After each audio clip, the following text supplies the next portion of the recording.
ಇವೆಲ್ಲ ಮಾಮೂಲು. Control control. ನೀನು ತಲೆ ಓದಿ ಕೂದಲೆಲ್ಲ ಹೊಲ್ಟೋಗಿದೆ ಅಂತಂದ್ರೆ ಹೋಗಿ ವಿಗ್ ಹಾಕಿಸ್ಕೊಂಬ, ಬೇಡ ಅಂತ ಹೇಳ್ತಾ ಇಲ್ಲ. ನಿನಗೆ ಅಜಿತ್ ಹನುಮಕ್ಕನವರ್, ನಿನಗೆ ನಮ್ಮ ಹಿಂದೂ ಧರ್ಮದ ಬಗ್ಗೆ ಮಾತಾಡಿ ಎತ್ಕಟ್ಟಕ್ಕೆ ನಿನ್ಗೆ ಯಾವುದೇ ಅಧಿಕಾರ ಇಲ್ಲ. ಮೊದಲು ಆ ಸುವರ್ಣದಿಂದ ತೊಲಗೋಗು. ನಿನ್ನ ನಂಬ್ಕೊಂಡು ಎಷ್ಟೋ ಜನ ಬೀದಿಗೆ ಬಂದಿದ್ದಾರೆ. ಇದೇ ಮಾತನ್ನ ನಿಮ್ಮ ಜೈನ್ ಹುಡುಗರಿಗೆ ಹೇಳೋ. ಸಾವಿರಾರು ಕೋಟಿ ರೂಪಾಯಿ ವ್ಯಾಪಾರ ಮಾಡ್ತಾರಲ್ಲ, ಬಿಸ್ನೆಸ್ ಮ್ಯಾನ್ಗಳಾಗಿದಾರಲ್ಲ. ಅಮಿತ್ ಶಾ ಮಗ 30,000 ಕೋಟಿ BCCIಗೆ ಅವನು ಚೇರ್ಮನ್.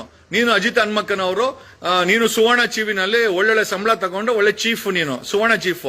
ಅದೇ ನಿಮ್ಮ ಜೈನ್ ಕುಟುಂಬ ಧರ್ಮಸ್ಥಳದಲ್ಲಿ ಸಾವಿರಾರು ಕೋಟಿ ಏನೋ ದುಡ್ಡನ್ನ ಮಂಜುನಾಥ ಹೆಸರು ತಗೊಂಡು ಚೆನ್ನಾಗಿದ್ದಾರೆ. ನೀವು ಜೈನರೆಲ್ಲ ಚೆನ್ನಾಗಿರ್ಬೇಕು. ಆದ್ರೆ ನಮ್ಮ ಹಿಂದೂಗಳು ಮಾತ್ರ ಮುಸಲ್ಮಾನರ ಜೊತೆ ಕಿತ್ತಾಡ್ಕೊಂಡು ಬೀದಿಗಳಲ್ಲಿ ಜೈನಲ್ಲಲ್ಲಿ ಇರಬೇಕು. ಯಾವ ನ್ಯಾಯ ಇದು? ನೋಡಿ, ಬೇರೆ ಧರ್ಮದವರು ನಮ್ಮಗಳನ್ನ ಯಾವ ರೀತಿ ಬಳಸ್ಕೊಳ್ತಾ ಇದ್ದಾರೆ. ಇವತ್ತು ನಾವು ಸನಾತನ ಹಿಂದೂ ಧರ್ಮ ಅಂತೀವಿ, ಆದ್ರೆ ಅಲ್ಲಿ ಮಂಜುನಾಥನ ಹತ್ರ ದುಡ್ಡು ಹಾಕ್ಸ್ಕೊಂಡು ಆಡಳಿತ ಮಾಡ್ತಾರೋ ಜೈನ.